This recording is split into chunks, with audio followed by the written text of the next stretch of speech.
Bueno, ¿cómo estáis después de haber dormido una hora menos? Se sufre, ¿eh? Se pasa mal. Se va uno a dormir una hora antes y ya está. Sí, pero no es tan fácil, no es tan fácil. Esta mañana cuando se han levantado los niños digo, me está doliendo más que ayer levantarme, pero bueno. A ver si nos duele a vosotros levantaros. Vamos a ponernos de pie. Nos gusta tener siempre un tiempo donde le cantamos a Dios, donde alabamos, le llamamos el tiempo de alabanza y de adoración, porque con las canciones que van apareciendo en la pantalla y que nuestro equipo de alabanza, de música nos va guiando, pues le cantamos a Dios, le decimos las cosas buenas que Él hace en nuestra vida, le cantamos por lo bueno que es Él, le damos la gloria por quién es, sencillamente, no por lo que hace, sino por quién es también. Y nos gusta tener un tiempo siempre de música en el que cantamos a Dios. Así que os animo a que sea un tiempo también íntimo, donde podáis incluso cerrar vuestros ojos, levantar vuestras manos, poneros de rodillas, tiraros por el suelo, saltar, dar palmas, lo que sintáis con tal de poder conectar con Dios. Siempre es un momento íntimo. Así que vamos a dejaros con el equipo de alabanza, vamos a hacer una pequeña oración y arrancamos. Gracias Dios por quién eres tú, gracias por este sol, primer domingo de sol en muchas semanas, te lo agradecemos Señor, gracias porque tú siempre estás presente en nuestra vida Señor y lo notamos. Te queremos dar ahora todo el protagonismo que te mereces en esta mañana, en este momento. Bendice este tiempo de alabanza y de adoración Señor, haz que podamos conectar contigo, con tu presencia, háblanos incluso Señor, que podamos realmente escucharte y sentir tu presencia. Así que ven, te invitamos, estás presente y queremos mucho más de ti, Dios. Te amamos. Amén. Amén. Buenos días, familia. ¿Estamos preparados para alabar al Señor? ¿Cómo? Muy bien, vamos allá. Y 1, 2, 3 y...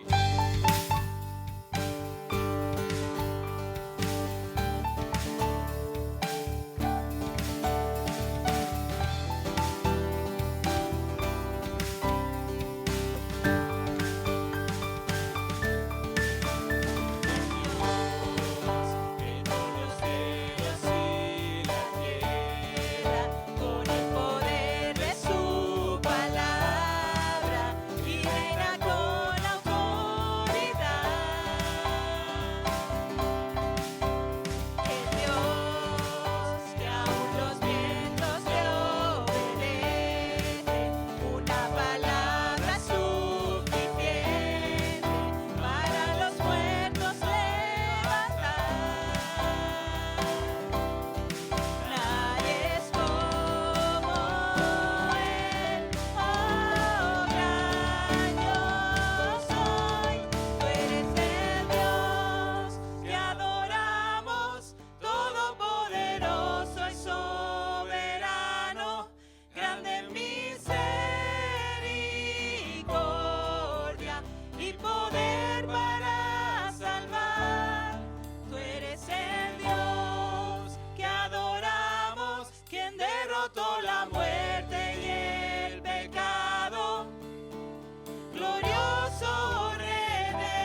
Jesús. Te doy gloria, gloria. Te doy gloria, gloria. Te doy gloria, gloria. A ti, Jesús. ¿Y cómo canta la iglesia? Te doy gloria, gloria. Te doy gloria, gloria.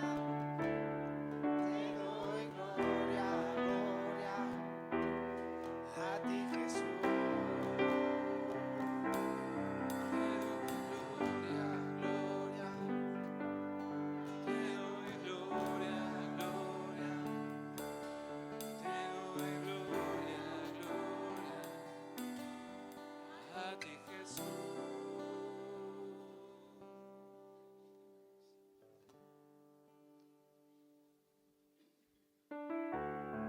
Te damos gracias, Jesús, en esta mañana. No te damos gloria, Señor, la gloria es tuya, Señor, sino expresamos nuestra máxima adoración hacia ti, Señor. Gracias por tu amor, gracias por tu perdón, por tu paciencia, por tus infinitas oportunidades. Y porque eso simplemente nos hace venir y derramar nuestro corazón, Señor, y expresar que te damos la gloria, pero la gloria es completamente tuya, es lo que tú mereces, Señor. Gracias, Padre.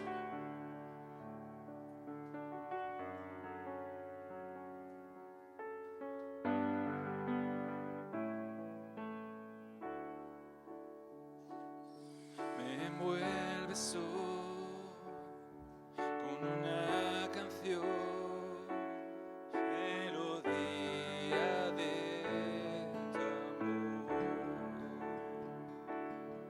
Me das libertad en la adversidad, ya no hay más temor. Ya no soy esclavo del temor, yo soy hijo de Dios.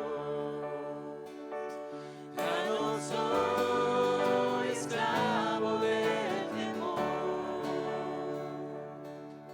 yo soy hijo de Dios. Antes de nacer, escogido fui por tu gran amor. Volví a nacer en una raíz, fluye en mí. Ya no soy esclavo del temor, yo soy hijo de Dios. Ya no soy esclavo del temor, yo soy hijo de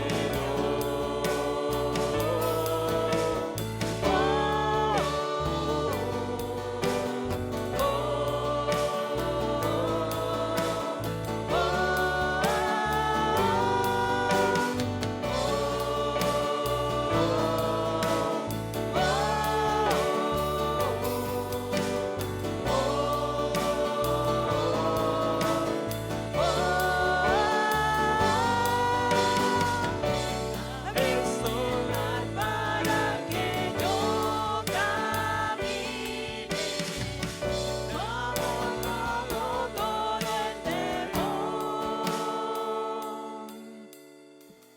Me rescataste y hoy cantaré, yo soy hijo de Dios. Abriste el mar para que yo camine, tu amor ahogó todo el temor. Me rescataste y hoy cantaré, yo soy hijo de Dios. Ya no soy esclavo del temor. Yo soy hijo de Dios. Ya no soy esclavo del temor. Yo soy hijo de Dios.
sea la honra y el poder, sea la gloria, sea la honra y el poder.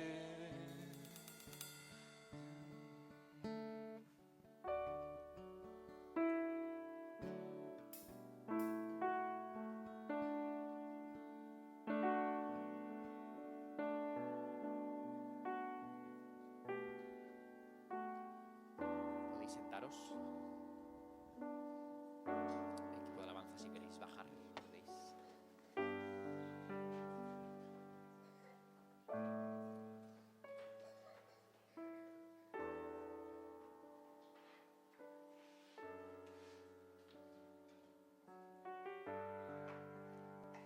Estábamos cantando hace un momento, ya no soy esclavo del temor, soy hijo de Dios, ¿verdad?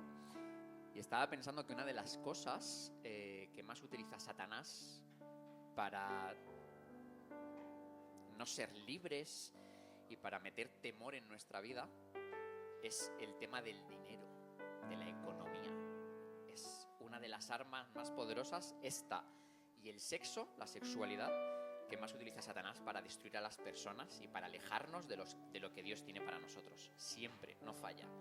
Es lo más fácil. Y me venía a la cabeza un versículo que está en Mateo 6:24 que dice que no se puede servir a la vez a dos señores, ¿verdad? Porque o amarás a uno y menospreciarás al otro, o aborrecerás al uno y amarás al otro, ¿verdad? Y que por eso debemos confiar en Dios. Luego habla de cómo Dios cuida de las aves del campo, cómo Dios viste a los lirios del campo. Y todo esto para decir una enseñanza de Jesús superpoderosa de confiar en mí. Yo soy el que tiene el control y el poder. Pero no podemos ser libres de estas ataduras, de la atadura que a veces del temor también que Satanás utiliza para tenernos ahí ligados y atados, si no practicamos un principio que siempre predicamos aquí en la iglesia, que es la generosidad, el confiar en Dios también a través de nuestros recursos económicos. Cuando uno se aferra mucho a lo que Dios le da, a su dinero, a su sueldo, a su sustento, ahí Satanás está ganando la partida. Y una manera de ser libre de esto es entregándole una parte de esto a Dios y diciendo: Dios, yo confío en ti 100%. Somos generosos porque es un mandamiento de Dios, es un mandamiento que Dios nos da y nos deja, pero también porque creemos y confiamos en que Él es el que nos da todos los recursos y todo lo que tenemos viene de Él y es para Él. Son estas dos cosas, es esta combinación poderosa. Es un mandamiento, por supuesto, pero también es algo que nace de nuestro corazón diciendo: Dios, confío en ti. Porque cuando uno confía en Dios, las cosas se tuercen. Cuando uno no es consciente de que todo lo que tiene viene de parte de Dios, cuando él cree que tiene el control de su economía, de su trabajo, ahí ya estamos otra vez dándole herramientas a Satanás. Te pueden despedir mañana de tu trabajo, no depende de ti. Porque una pandemia global otra vez y no depende de ti. Hay 1000 cosas que no dependen de ti. Pero la confianza en Dios, eso sí que queda dentro de ti. Eso depende pura y llanamente de ti. Así que por eso, cuando tenemos el tiempo de los diezmos y las ofrendas, también queremos darle esta solemnidad que se merece este momento. Es igual de importante, es tan importante como pasar un tiempo de alabanza y de adoración a Dios. Pero cuando le cantamos a Dios que no somos esclavos del temor, que queremos ser libres, y en este área de nuestra vida nos giramos y le damos la espalda, es un poco hipócrita incluso. Así que vamos a orar por este tiempo y me gustaría que cada uno se pudiese analizar en su corazón. ¿Qué hay en mi corazón acerca de este tema? Acerca del tema del dinero, Dios, las riquezas y la economía. ¿Dónde estoy yo respecto a este tema delante de Dios? Dios, gracias. Gracias porque nos retas y siempre nos llevas a otro nivel de confianza, Señor. No nos permites ser cómodos, egoístas. Buscas más de nosotros, Señor. Y yo te quiero pedir que esta iglesia sea una iglesia generosa, que practique la generosidad, Señor, contigo y con los demás, que se respire una verdadera comunidad también en el área económica, Dios. Gracias porque eres un Dios que siempre llega a tiempo, que siempre suple nuestras necesidades, que provee, que nos das todo lo que necesitamos y a veces incluso mucho más, Señor. Pon en nosotros un corazón generoso. Pon en nosotros una mente, una conciencia de que eres tú el que nos da todo lo que tenemos, Señor. Te amamos, te queremos, Dios. Gracias por todo lo que haces y por quién eres. Amén. Y tenemos pequeños pero importantes anuncios. Recordad que mañana tenemos evangelismo a las 6:30 aquí en la iglesia. Estamos haciendo mucho hincapié en esto últimamente. Creemos que Dios nos llama a ir a por los perdidos y no a esperar a que vengan. Así que si Dios nos los trae y vienen también, gloria a Dios, está genial, pero hay que ir a por ellos, ese es el mandato. Así que mañana, 6:30, estaremos aquí en el local, saldremos por el barrio a hablar con personas, a escucharles y a presentarles el mensaje de Jesús. Así que si os animáis, aquí os esperamos, y si nos queréis acompañar en oración desde vuestros trabajos, desde vuestras casas, pues también os lo agradecemos para que realmente Él nos capacite a los que salimos, nos libere de vergüenzas, de miedos, de posibles barreras que nosotros le ponemos a veces a Dios, y que sea Dios el que se mueva en todo lo que nosotros podamos llegar a hablar, a conversar y a escuchar. Cesión de datos y de imágenes, ¿vale? Ya la mayoría, yo creo, si no, pues luego tendremos más tiempo, habéis pasado por la mesita. Estamos poniendo todo en regla, como estáis viendo últimamente, lo comunicamos esto en la asamblea anual que tuvimos hace como 4 semanas.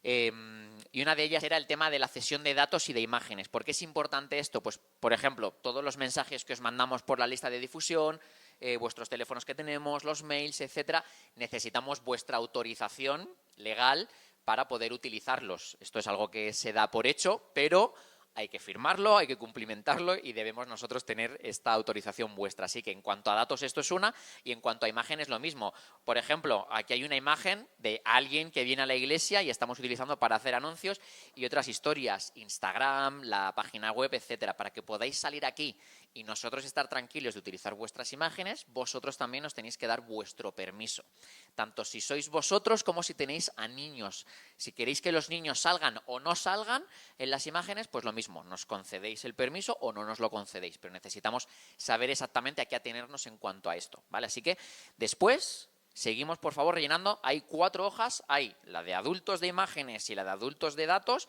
y la de menores de imágenes y la de menores de datos.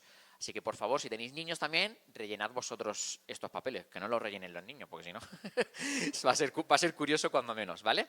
Y el anuncio casi central de esta mañana. Tenemos el retiro de iglesia en breve. ¡Woo! Tenemos el retiro de iglesia en breve. ¡Woo! Ha sido igual que la primera vez. Tenemos el retiro de iglesia en breve. Ahora sí, ahora sí. Si no parece como que tampoco hay mucha ilusión, ¿verdad? Tenemos el retiro de iglesia en breve. Y como tenemos el retiro de iglesia en breve, ahora ya no hace falta... Es muy importante que os apuntéis. Habéis ido recibiendo mensajes en la lista de difusión. También aprovecho, pequeño paréntesis. Quien no recibe estos mensajes, por favor, que venga luego a hablar conmigo, porque quizá hay un pequeño desbarajuste ahí con el teléfono nuevo y demás, venir a hablar conmigo. La mayoría, si no, sí que lo habéis recibido.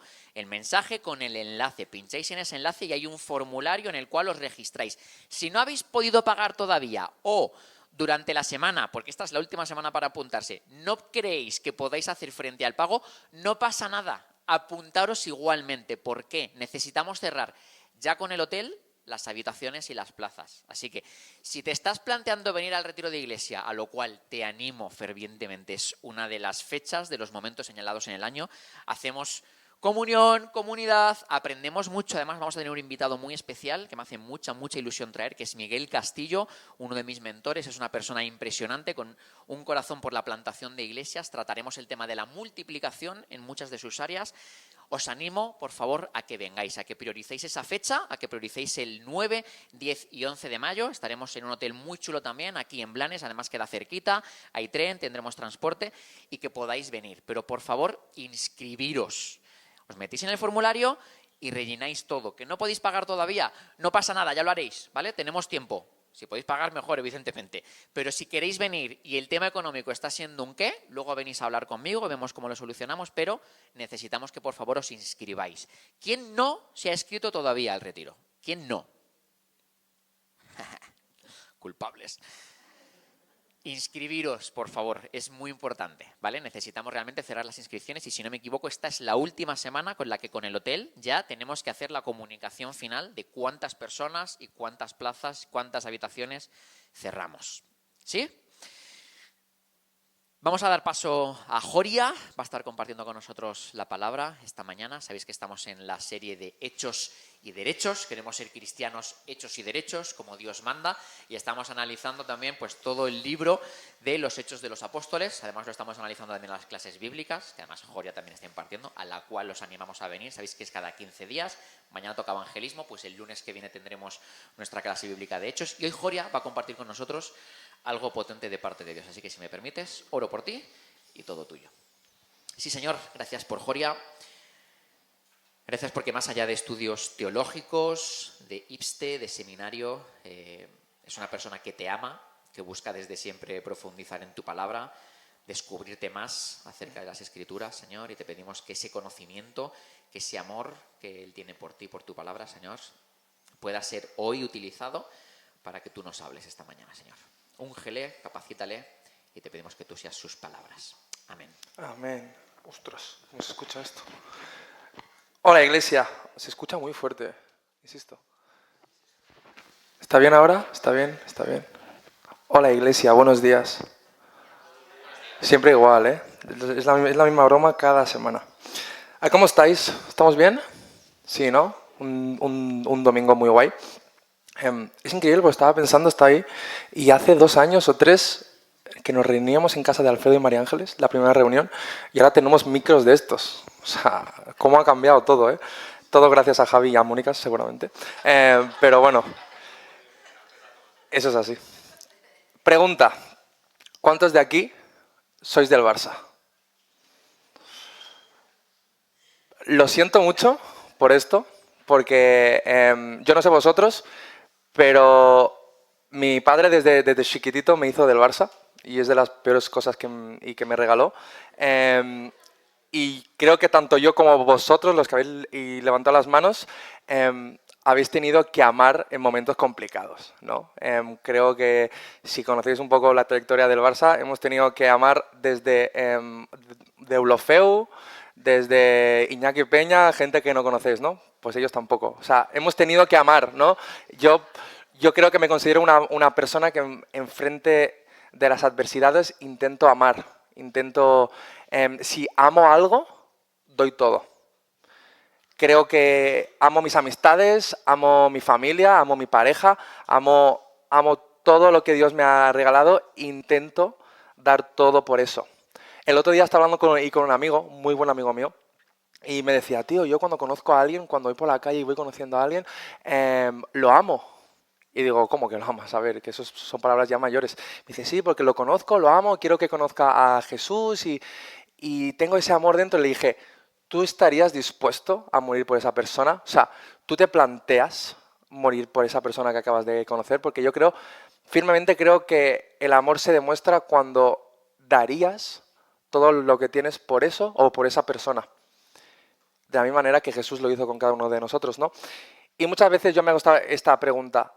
¿Estoy dispuesto a darlo todo por Jesús? ¿Estoy dispuesto a dar mi tiempo, mis bienes, mis ganas hacia Jesús? Y no solo hablo de físicamente, no solo hablo de esas hipótesis que seguro que todos hemos tenido en la cabeza. Si yo ahora mismo estoy en un país ajeno y me apuntan con una pistola en la cabeza, yo diría que amo a Jesús. No solo eso, porque eso son cosas que gracias a Dios estamos en España, pero ¿estaría yo dispuesto a dar todo lo que yo tiempo, a dejar cosas, a dejar bienestar, a dejar pecado, a dejar todo lo que tengo por Jesús? Y esto es lo que vamos a estar hablando un poco hoy.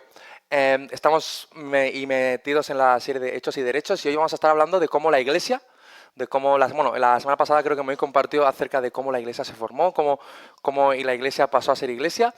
Y hoy estaremos hablando de cómo desde que la Iglesia fue Iglesia, la Iglesia es perseguida. Así que, ¿os parece que antes de empezar oremos? Y si no, pues también. Dios, te damos muchas gracias por el local y de tu iglesia. Señor, gracias por darnos este sitio. Si tú nos has puesto aquí es por algo, Padre. Gracias por poder leer tu palabra, gracias por poder escucharla, gracias por poder vivirla. Jesús, Gracias por crear tu iglesia, ese espacio seguro donde podemos conocernos unos a otros y podemos conocerte más a ti a través de las personas, Padre. Ayúdanos a escucharte de una manera genuina. Quítanos todo esa neblina que tenemos en nuestra cabeza en nombre de Jesús. Quita todo eso que tenemos y centremos nuestra mirada en ti. Te amamos, Jesús, te amamos, Padre. Amén. Vamos a ir a Hechos 8 y vamos a leer del capítulo 1 al 8 y el 25, ¿vale? El 8 y el 9 es más o menos donde nos vamos a ir moviendo, pero no lo vamos a leer todo, por amor al tiempo, porque son 80 y pico versículos, pero vamos a estar leyendo, creo que lo tenéis en las pantallas, no sé si es verdad, sí, es la primera vez que me vais a ver a mí con un PowerPoint, Hechos 8, del 1 al 8 y también el 25, ¿vale? Así dice la palabra de Dios. La iglesia perseguida y dispersa. Aquel día se desató una gran persecución contra la iglesia en Jerusalén y todos, excepto los apóstoles, se dispersaron por las regiones de Judea y Samaria. Unos hombres piadosos sepultaron a Esteban e hicieron gran duelo por él. Saulo, por su parte, y causaba estragos en la iglesia. Entraba de casa en casa, arrastraba a hombres y mujeres y los encarcelaba. Los que se habían dispersado predicaban la palabra de Dios por donde quiera que iban. Felipe bajó a una ciudad de Samaria y les anunciaba al Cristo. Al oír a Felipe y a ver las señales que él realizaba, mucha gente se reunía y todos prestaban atención a su mensaje. De muchos endemoniados los espíritus y malignos salían dando gritos y un gran número de paralíticos y cojos quedaban sanos. Y aquella ciudad se llenó de alegría. Después, esto es el 25, ¿vale? Después de testificar y proclamar la palabra del Señor, Pedro y Juan se pusieron de camino de vuelta a Jerusalén y de paso predicaron las buenas noticias en muchas poblaciones de los samaritanos. Antes de entrar directamente al texto, vamos a dar un poco de contexto.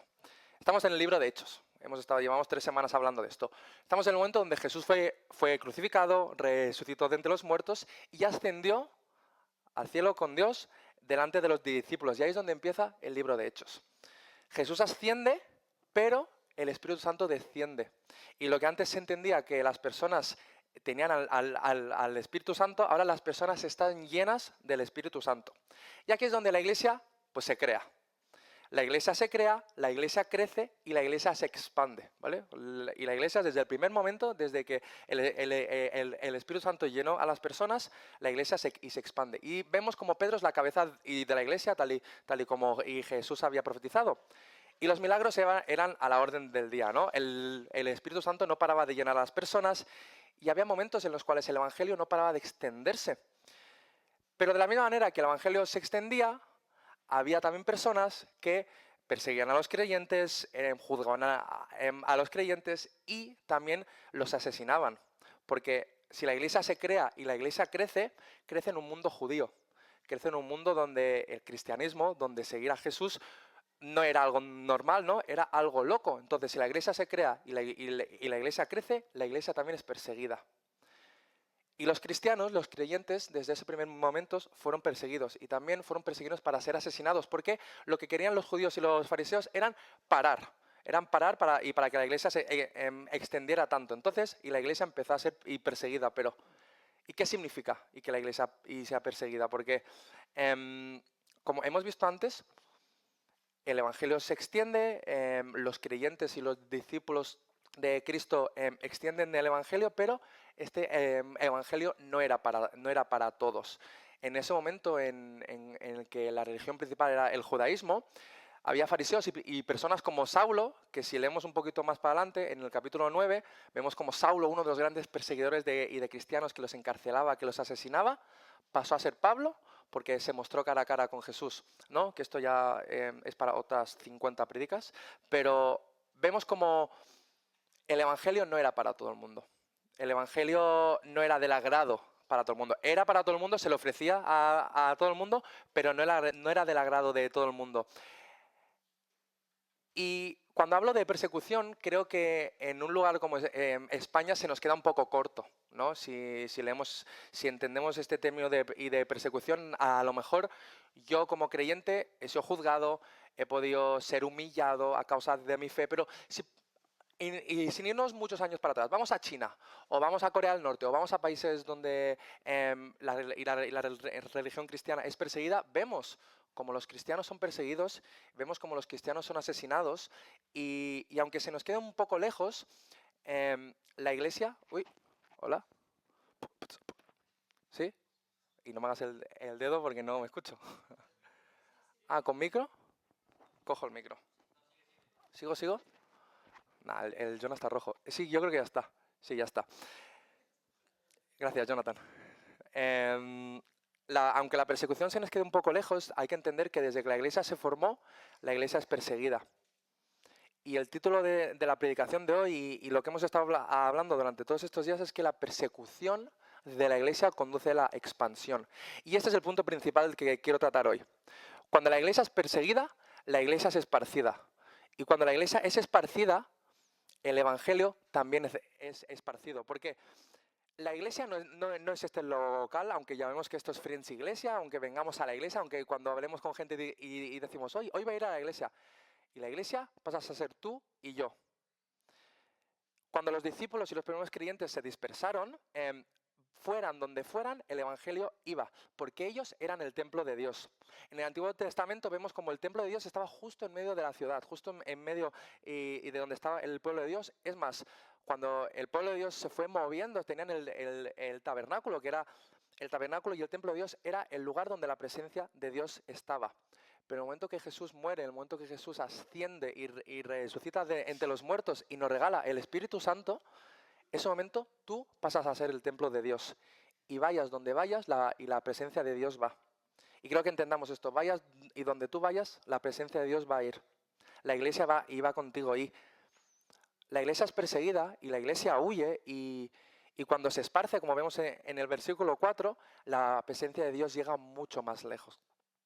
Porque la persecución conduce a la expansión y la persecución siempre ha estado. Y ha estado también en momentos de ahora. Podemos ir a países y vemos cómo esa persecución sigue estando presente. Pero os hago una pregunta y me hago una pregunta. Si alguna vez a mí tengo que ser perseguido por mi fe, ¿huyo y me callo o huyo y sigo predicando? Es decir, ¿por qué seguir creyendo? ¿Por qué seguir hablando de Jesús? ¿Por qué seguir muriendo por Jesús cuando me persiguen? Sí. Veo, os recomiendo un libro buenísimo que se llama Radical y de David Platt. Se nos muestra cómo la iglesia cuando más ha sido perseguida, más crece. ¿Por qué la iglesia en la época de Hechos 8 y Hechos 9 crece tanto que hasta en un mismo día 5.000 personas se convierten? ¿Por qué la fe en China o en países donde el cristianismo está perseguido, la fe es tan fuerte? ¿Por qué seguimos predicando el evangelio cuando nos desprecian, cuando nos humillan, cuando nos apartan? Y pensando en esto durante esta semana, porque ha sido una semana dura de plantearme cosas, creo que si la fe te hace plantear cosas, es bueno. Si la fe te hace plantear cosas, bueno, si Dios te hace cambiar cosas, es muy bueno. Y si incluso quieres volver atrás porque dices, ¿y por qué esto? También es bueno, porque estoy seguro que Dios te va a cambiar muchos esquemas. Pero creo que la iglesia en Hechos 8 y la iglesia de ahora sigue hablando del evangelio por dos razones. Primero de todo porque hemos visto, y esas personas de Hechos 8 y Hechos 9 vieron a Jesús. Y no solo vieron a Jesús, sino que lo vivieron. Esa es una de las razones. Y la segunda razón es esas personas entendieron que Jesús era alguien por quien valía la pena morir. Así que vamos a ir al primer punto. Hemos visto y hemos vivido a Cristo. Se nos dice en Hechos 8 que la iglesia es esparcida, que los discípulos son esparcidos y que los creyentes son esparcidos a causa de esa persecución, pero si vamos un par de capítulos antes llegaremos a los evangelios. Y los evangelios es la vida, la muerte y la resurrección de Jesús. Todos los discípulos, los 12, en este caso hubo 13 porque Judas, los 12, 13, vieron a Jesús. No solo vieron a Jesús, sino que vivieron con Jesús, vivieron a Cristo, lo disfrutaron, querían parecerse más a Él. ¿Por qué el evangelio llega tan lejos? Pues porque los discípulos predicaban no era pastores o predicadores famosos, no era un libro de Timothy Keller o de C.S. Lewis. Lo que estaban predicando los discípulos y lo que predicamos cada uno de nosotros es lo que hemos visto. Y es a Jesús. Ellos predicaban lo que habían experimentado y lo que habían vivido, y nosotros hacemos lo mismo, predicamos lo que hemos vivido, y eso es Cristo. Si vamos a Hechos 8, el 6 y 7, y leemos esto: las multitudes escuchaban atentamente a Felipe, porque estaban deseosos de oír el mensaje y ver las señales milagrosas que él hacía. Muchos espíritus malignos fueron expulsados, los cuales gritaban cuando salían de sus víctimas, y muchos que habían sido paralíticos o cojos fueron sanados. Esto es porque ellos lo vieron en Jesús. Lo mismo que vemos aquí es lo mismo que vemos con Jesús. Es más, Hechos 9, el 19 al 22, que es cuando Pablo, que es Saulo, cuando Saulo, asesino de cristianos, se convierte porque Jesús se le muestra, leemos esto, Hechos 9, 19 y 22. Saulo se quedó unos días con los creyentes en Damasco y enseguida comenzó a predicar acerca de Jesús en las sinagogas y diciendo: Él es verdaderamente el Hijo de Dios. Todos los que lo oían quedaban asombrados. ¿No es este el mismo hombre que causó tantos estragos entre los seguidores y de Jesús en Jerusalén? ¿Y no llegó aquí para arrestarlos y llevarlos encadenados ante los sacerdotes principales? Porque la predicación de Saulo se hacía cada vez más poderosa y los judíos de Damasco no podían refutar las pruebas de que Jesús era de verdad el Mesías. ¿Por qué la persecución conduce a la expansión? Pues porque cuando eres perseguido, cuando estos creyentes eran perseguidos, predicaban el Evangelio, porque ellos habían creído en el Evangelio, y el Evangelio era Jesús. Porque la persecución conduce a la expansión, porque predicamos a Jesús con más certeza, porque lo hemos visto, y porque esos creyentes de esa época lo habían visto y lo habían experimentado. Ellos habían experimentado el verdadero evangelio, que era el amor, pero también era el arrepentimiento de pecados, la sanidad de pecados. Experimentaron a Jesús, y cuando empezaron a ser perseguidos y esparcidos, ellos seguían predicando a Cristo, porque Cristo les había cambiado la vida. El Evangelio era lo que ellos habían experimentado, lo que ellos habían vivido, y ahora ellos no podían dejarlo atrás. Ellos entendían que ya no podían volver atrás, porque esta frase de para ser unos cristianos hechos y derechos, he estado pensando mucho, pero creo que debemos darnos cuenta que experimentar a Jesús, vivir a Jesús, es mucho más grande que cualquier dolor. Y lo puedes decir yo muy alto, ¿eh? Puedo decir aquí, ¿y cómo se escucha esa puerta, eh? ¿Cómo se nota que falta el Papa, eh? ¿Cómo se nota que falta mi madre en esta iglesia? Puedo decir yo aquí, delante de todos vosotros, que por Jesús vale la pena, ¿no? Morir y por Jesús, pero luego cuando tengo que hablar de Jesús, y muchas veces lo hago en bajito, ¿no? Pero tenemos que entender que mi dolor, que la persecución, que todo lo que va en contra del Evangelio va a hacer que me arraigue más a Jesús. Va a hacer que nos demos cuenta y le demos más valor a Jesús. Entonces, el Evangelio llega más lejos y llegó más lejos porque los discípulos habían visto cara a cara a Cristo, pero también habían entendido que Jesús era alguien por quien valía la pena morir. Yo no sé si alguna vez has visto estos reels o TikToks de los típicos ratones del laboratorio que les ponen un queso al lado y cuando tienen hambre pues se mueven, ¿no? Para coger ese queso, pero justo cuando se mueven le dan una descarga. Entonces el ratón se queda pensando si vale la pena o no coger ese queso, ¿no? Pasan minutos y el ratón vuelve a intentarlo, otra descarga. Pasan 5 minutos y más y más y más. Y cuando el ratón se está muriendo de hambre, cuando pasan horas, dice: oye, me da igual ya la pena, el dolor y el sufrimiento de coger el queso, tengo hambre. El instinto de supervivencia animal sale, ¿no?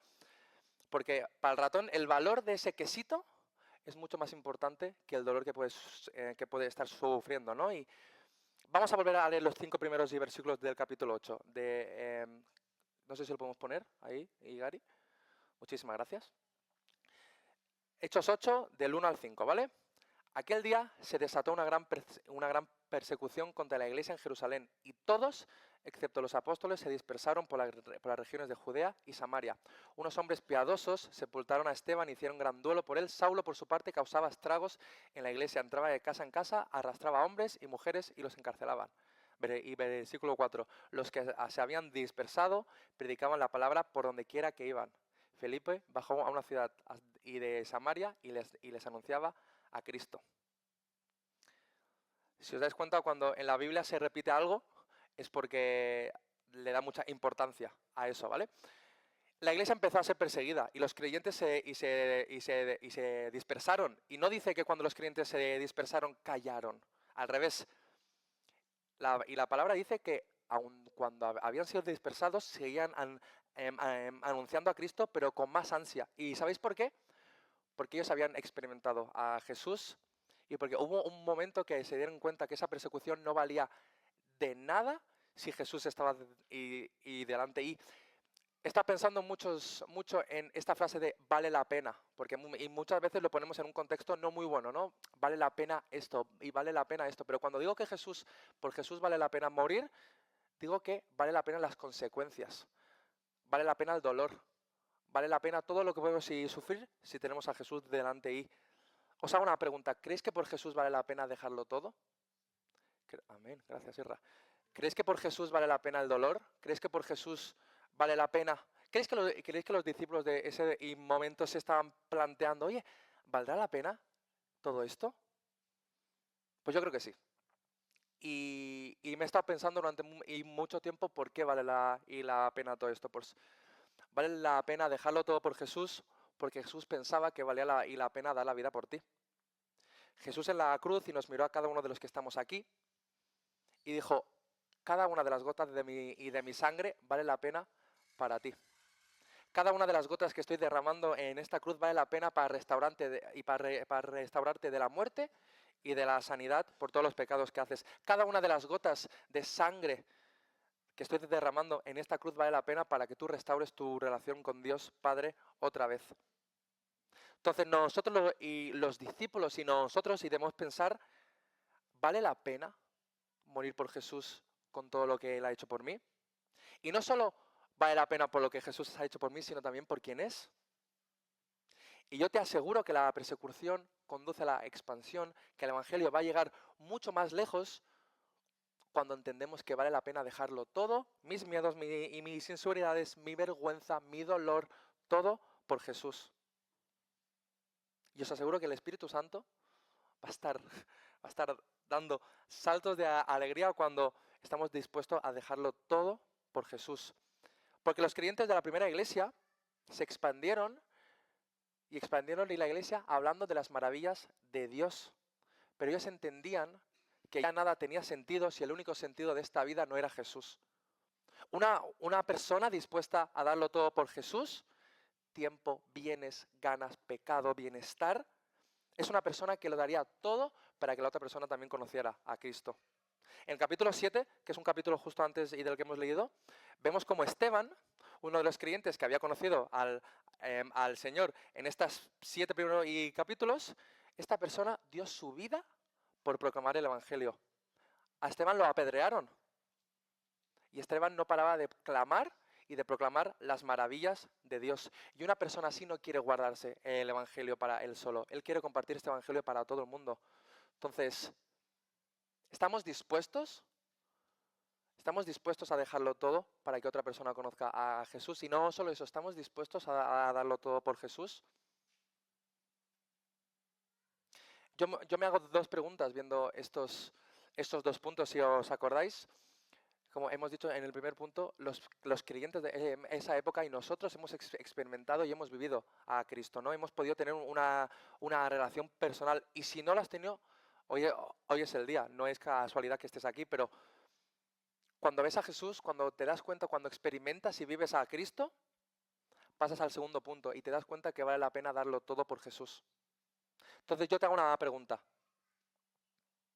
¿Tú crees que vale la pena dejar todo lo que tienes por Jesús? Y cuando hablo de dejarlo todo lo que tienes, no hablo como hicieron los discípulos en Hechos 3, que dieron todos sus bienes y todo. Creo que ahora mismo sería un mundo un poco utópico, pero ¿tú estarás dispuesto a dar tus ganas, tus fuerzas, tus bienes, tu bienestar por seguir a Cristo? Porque creo que para ser creyentes o cristianos hechos y derechos, debemos entender que Jesús me ha salvado en tantos sentidos que yo no conozco, que debo estar dispuesto a darlo todo por Él. Y esto es algo que a mí me ha hecho daño esta semana. He estado pensando en todas mis áreas y digo, he entendido que Jesús me ha salvado de esto, de esto, de esto, de esto. Y yo no estoy dispuesto a darle 5 minutos al día. ¿He creído que Jesús me ha salvado de la muerte y yo no anuncio vida por las calles? ¿He conocido que Jesús me ha sanado de mi pecado y me ha hecho nuevo y me ha hecho hijo de Dios y yo aún así caigo vez tras vez tras vez en la misma piedra? Porque Jesús lo ha dado todo por mí. Yo no sé si tú crees esto, pero Jesús lo ha dado todo por mí. Y yo no entiendo nada más que darle todo a Él. Y los creyentes de esa época habían experimentado lo mismo. Habían experimentado a Jesús y se habían dado cuenta que ellos habían visto a Jesús crucificado, ellos habían sufrido los 3 primeros días donde Jesús había estado sin dar señales de vida. Ellos habían experimentado su ascensión, ellos habían experimentado un poco esa orfandad, ¿no?, de haber estado 3 años con Jesús y entendieron que todo el sentido de esta vida es que el único sentido que hay es darle la vida a Cristo. ¿Estamos dispuestos a ser transformados? Y me gustaría acabar, y por eso quería que hoy fuera un poco más corto. Sé que cuando vienen estos momentos también es un poco incómodo, ¿no? Cuando aquí en nuestra iglesia nos ponemos a orar unos por otros, pero creo que tiene mucho poder. Y quiero hacerte 2 preguntas. Primera pregunta, ¿has experimentado a Jesús cara a cara? ¿Has experimentado el Evangelio? ¿Has visto en tus propias carnes? No, hoy es el día. Hoy es el día más feliz de toda tu vida porque lo puedes experimentar. Si ya lo has experimentado y tú crees que eres un experimentado en la fe, ¿tú crees que vale la pena morir por Jesús? ¿Tú crees que vale la pena ser perseguido? ¿Tú crees que vale la pena ser humillado? ¿Tú crees que vale la pena ser avergonzado? Porque te digo una cosa, y lo dijo Gretel y me marcó hace mucho tiempo, y muchas veces hablamos de lo complicado que es estar en la fe, y qué complicado es estar sin Jesús, ¿no? ¿Cómo sería nuestra vida sin Jesús? Porque a mí se me llena mucho la boca de, es que ser creyente cuesta, ¿cómo voy a dar yo mi vida? Pero qué difícil es la vida sin Cristo, qué propósito hay, qué anhelo hay. Qué bien es levantarte cada día y saber que Jesús ha muerto por ti, que Él lo dio todo por ti y tú tienes la oportunidad para hablarle de esto a otra persona. Entonces, y que me gustaría que tuviéramos un momento a solas. Que tuvieras un momento a solas. Vamos a tener 5 o 10 minutos a solas. Y pensaras, he experimentado, y de verdad, sí, gracias Javi, y que no te he dicho nada, estabas ahí esperando. ¿He experimentado de verdad a Cristo? ¿He experimentado de verdad qué es esa santidad? Porque te digo que cuando experimentas a Cristo no quieres nada más. No hay nada más que se parezca a experimentar y a probar a Jesús. Y segundo, si has experimentado a Dios, ¿crees que vale la pena darlo todo por Él? Así que si quieres podemos cerrar los ojos y cerramos los ojos solo para tener un momento de intimidad con Dios. Piensa de lo que te ha salvado Dios. Piensa que Dios te ha traído justo aquí, ha puesto en el corazón de otras personas para hablar de Él y que hoy puedas escuchar esto y no es casualidad que estés aquí. Estoy seguro que no es casualidad para Esteban que le predicaran el Evangelio, porque la iglesia creció y se expandió a través de la fe de creyentes como tú y yo. Así que te animo a que pienses 5 minutos, luego vamos a orar unos por otros, tranquilos, pero que tengamos 5 minutos de pensar, ¿he experimentado de verdad a Jesús? Y Jesús, quiero experimentarte más. Te animo a que le digas a Dios, Dios, quiero experimentarte más. Y luego pregúntate, ¿estoy dispuesto a dar todo lo que tengo, mis fuerzas, mis ganas por Jesús? Así que vamos a tener 5 minutos para que penséis en esto y voy a orar. Dios Padre, es un privilegio poder estar en el local de tu iglesia, alabándote, hablando de tu palabra. Gracias Jesús por regalarnos tu palabra. Gracias Dios por regalarnos tu palabra. Gracias Espíritu Santo por regalarnos tu palabra. Anhelamos y conocerte más, anhelamos experimentarte más. Gracias por irnos a buscar y salvarnos. Gracias Jesús por darlo todo en esa cruz, pero no solo en esa cruz. Gracias también por lo que estás haciendo ahora en nuestros corazones. Porque tú no estás muerto, Jesús, tú estás vivo y tú nos estás hablando a cada uno de nosotros. Gracias, Dios, por darnos una familia espiritual donde juntos podemos soportar esta batalla de la fe, juntos podemos experimentar qué es ser cristiano y qué significa seguirte a ti. Gracias porque no hay nada comparado con el momento en el que tú nos miraste cara a cara. Queremos entregarte estas dos preguntas, Dios, queremos entregarte lo que somos y lo que seremos, Señor, así que háblanos. Te invitamos, Espíritu Santo, para que vengas aquí, para que rompas esquemas, para que rompas y pensamientos, y para que si es la primera vez, Padre, que alguien ha venido aquí o te está experimentando, llénalo con tu Espíritu Santo, llénalo con tu paz. Te amamos, Jesús.